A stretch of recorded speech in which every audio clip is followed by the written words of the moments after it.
and compete in tournaments since the last Duo in CS. This is like my core game mode, and I'm gonna do insanely well. One of my strongest points is in duos, and this year of FNCS is all duos, so it's pretty stacked up in my favors. Anytime we're in late game, we're always getting a lot of kills and popping off on low ground, so everybody better watch out. I think stressing is the real thing I improve on. Before, I used to always stress in tournament and think about what can happen. One of my biggest mistakes right now is like I sometimes get greedy when I see a kill.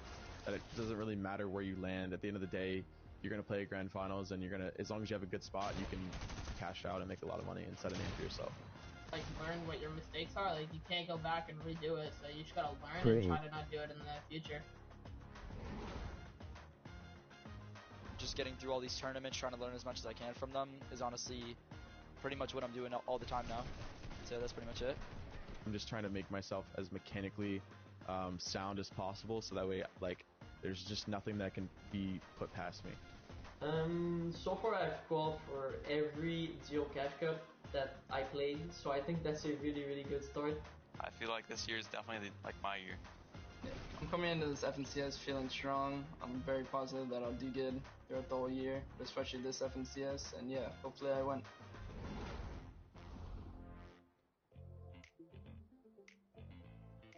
Alright, what's going on, Fortnite fam? Today I'm in the lobby with Cease. How are you getting on today? Simple one to start it off. I'm doing pretty good, Perfect, that's what we like to hear, So, I'm going to go with a bit of a wild card to start things off with here. Assuming the entire world was a zero ping single region, who would you want to duo with? I probably want to do it with Volks, because he's a funny man, he's OCE, and yeah, I've hung out with him a bunch of times. Another weird one. Time travel your current skill back to the 2019 Solo World Cup. Where are you placing? I don't think I put much more than like a couple hours into practicing for solos, because I was so focused on duos, and duos was of course the day before, so I was already excited. I was like, I already did. So what can I do? So I literally landed at the most shambles spot ever. If I could change anything, I would probably just land the block. What would be the first and best piece of advice you'd give someone who's kind of new, starting to get into the competitive scene now and just starting to improve their kind of Fortnite competitive placements? If you place top 15 in a cash cup, take that $200, whatever it is, and put it aside. If you get top 10 in the grand finals, just put that aside for a new computer or for a new mouse that you've been wanting or whatever. Like, invest in yourself. That's exactly what I did. Like, my two teammates in the last FNCS were on the worst computers possible. I got them new computers for the Grand Royale, and look what happened. I think we made double what we made in the last FNCS. Where do you rate yourself on the greatest of all time, the GOAT list? I think right now, I probably put myself, within the top 25. But I think after this year, I'll be, back into the top 10, top 5. There's a lot of money to play for when it comes for a lot of these finals, and there's a lot of stress involved in that too. Are you planning anything in particular with your mindset? I don't think I had any nerves at World Cup. Like, I literally at duos, and I can tell because we were so prepared and we had a game plan knocked out. But then it came to solos, and I was extremely nervous because I had nothing, and I was by myself, and so like, now into trios, it's like, this last FNCS, I had so much prepared. I knew exactly what our game plan was. I knew what we were going to do, and we knocked it out. You already mentioned earlier your favorite game mode is duos in particular. What's your least favorite game mode? Well, duos is always like a part of the game, but when trios came out, I was like, oh, no way, a year at trios. I hate it. Now we're on the duos, and I'm like, no, trios is gone. I want trios. And so I always in like squads, and I'm guessing if squads got announced for a year or however long, I would be like, I'd hate it, but then by the end of the year, I'd love it. So it's just like, I don't really know. I think squads right now, but who knows? Maybe it's probably solos, honestly. Thank you very much for your time, Cease. It's very, very, very appreciated here. Where can the people find you? At Cease on everything. That's just my handle across all socials, so just stay in touch. Fantastic. Thank you very much for your time. Thank you.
FNCS NA East. Thousands of players have been battling to claim the Axe of Champions. Only 100 now remain. This weekend, these duos will battle it out over 12 games to find the ultimate winners. Will Peterbot once again show his ability to clutch when it matters? We've never had a final without Kanata and Stretch, but neither have held the Axe of Champions. With teammates like Acorn and Commandment, will one of them finally reign supreme at the top of NA East? $130,000 for first place. Everything is on the line as the 50 best duos compete in the NAE FNCS Finals.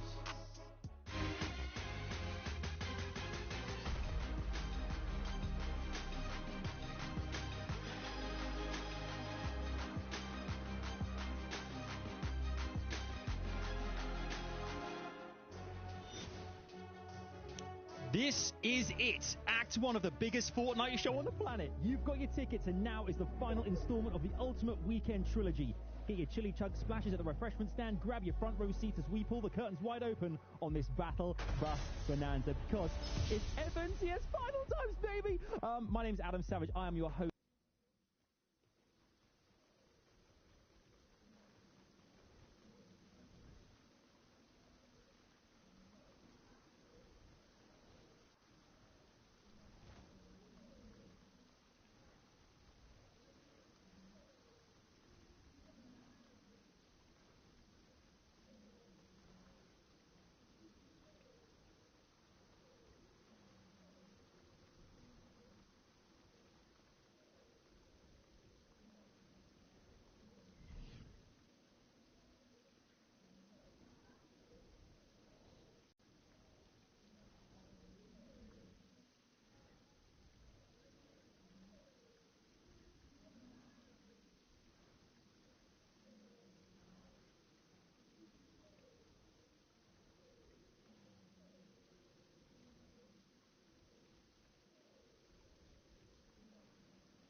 these are some popular players over on NA East. They've been playing, they've been nearly in every single final, but quickly as it started, you actually see Macwood and Donnie get taken down the feed in the top left-hand corner. That's Nosh getting a little revenge there for his C9 teammate. And that's what we expect. This is what we expect here at the Cavern, right?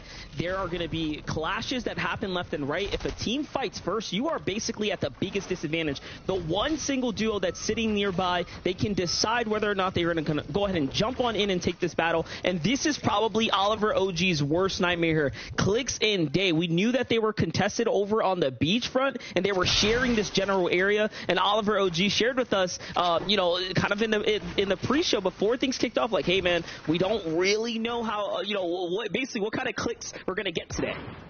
Yeah, and that's the question, right? Because when Clix is rolling, you want to stay away from him going through. But one thing I don't think that's been talked about, Playify has put up some disgusting results, arguably been one of the best players on NA East so far this season. And Oliver hasn't played bad either, but right now, Centerfan and Chubbs under a little bit of pressure here. This is Aegis and Rise trying to keep that ball rolling right off the start. They got the peppers popped and they're going in, but immediately taking some shots from the side, but great return fire from Rise. They're racking up the surge right now. It's crazy. We knew there was a team here. We knew a fight was probably going to go down. It looks like that is exactly what just happened. And little do they know, it was Fable, Taco, and Jackson just off in the distance there, who had, by the way, one of the better back halves of their qualification mark in the final stretch. They almost were one of those teams that were just missing the mark there, but they did manage to pull through. And this is their strategy. If any of these teams have done their homework, which they all should have very well, you know, they know and they understand. These are the same players that are going to be rotating in. They're going to come in quick. So, yes, right now things seem to settle down. It's looking good for Aegis and Rise, but that is how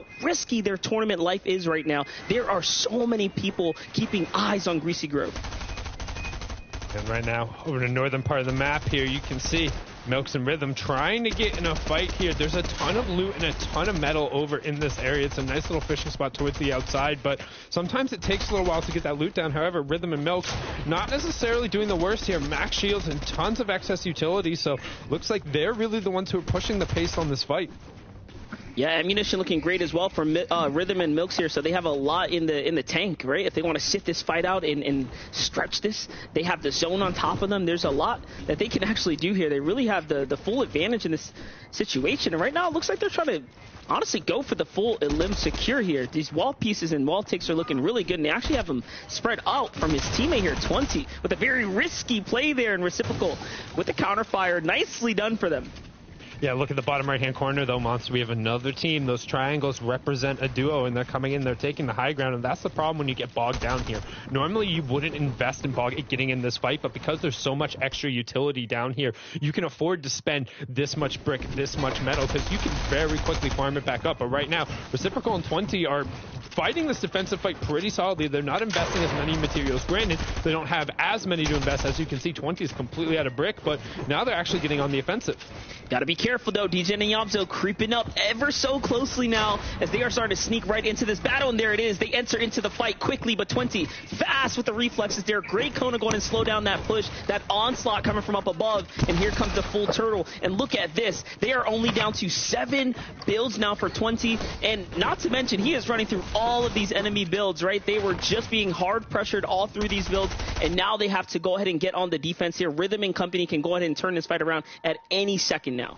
And DJ and Yamso have actually came all the way over from that llama split off the start, chucking some Fireflies over. But the Fireflies, while nice little min-max, and you're not going to hold on to them, don't do a ton in this situation, because the only utility you really find here out of the wood that everyone's going to have is a bunch of brick and metal. So very minimal damage actually put through. But you can see Milks finding a great line, and Reciprocal gets caught, I think, holding his edits out there, tried to get the shotgun shot out, but Milks found everything there. However, they need to back off and at least get some kind of shields down. You can see them wanting to pop the minis before the siphon comes through. But Yamso and Degen, they want a piece of this cake. I mean, Degen's right on top of this. They saw the knock. They want a piece of this solo, honestly, that's left here. They want to deny any kind of pickups here. And honestly, if they've been paying attention, which they have, they've been looking at how long this fight's been going on. They probably recognize both these teams should be pretty weak and or at least running out of fuel here. So here comes Degen and Yamso now sitting on top of the builds. This is a power position to look down on the enemies here. They can begin to rip through a lot of those weakened builds up top. Mind you, around you. They did try to set that Firefly, so there's a lot of wood still there because the Flames were distinguished a little bit earlier than they would have liked. So a lot of weak builds here. Yeah, you would not believe your eyes if there were 10 million Fireflies, but fortunately for them, there was only one, and all of that brick, you know, just going to be able to shut it down very quickly now. A little bit of investment coming through from Iamzo and them, but you can already see the weaponry. They can hang out here for a while, especially with the Harpoon. There's so many fishing spots around here. This is one of the strongest sides, so as a caveat, I do my champion grind at the start of the season, every season, but I'm also not good at the game compared to all of you who actually end up playing it, particularly during that time. So I spend a lot of time on the outside the map, fishing, just trying to find areas where I can kind of eke out my placement points. This is one of the strongest areas. It's worth fighting over. There's a ton of extra utility there, and the reason we're hanging around this fight is everywhere else has kind of slowed down. You can keep an eye on that top left-hand corner, but this is really the action happening on the map here. As you'll see, Rhythm will actually get taken out as they're trying to disengage, and some great shots coming through from Degen and Iamzo. And just great usage of the Spider-Man Mythic Web Slingers are just to get on in, secure the loot, get the elimination. But not only that, this is an elim denied to the other team that was fighting down low, 20, right? They got the knock originally, but the pickup came through, so they put in all that work for a little bit of Storm Surge, but they don't get any points. It's very important to take away from that. And now, look, they might be getting taken out here completely as they do. Iamzo comes on in from the other side. 2 eliminations for him now. And talk about a great, great third party for them. Oh, fantastic decision-making going down there. That's the benefit if you're able to catch people.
Free.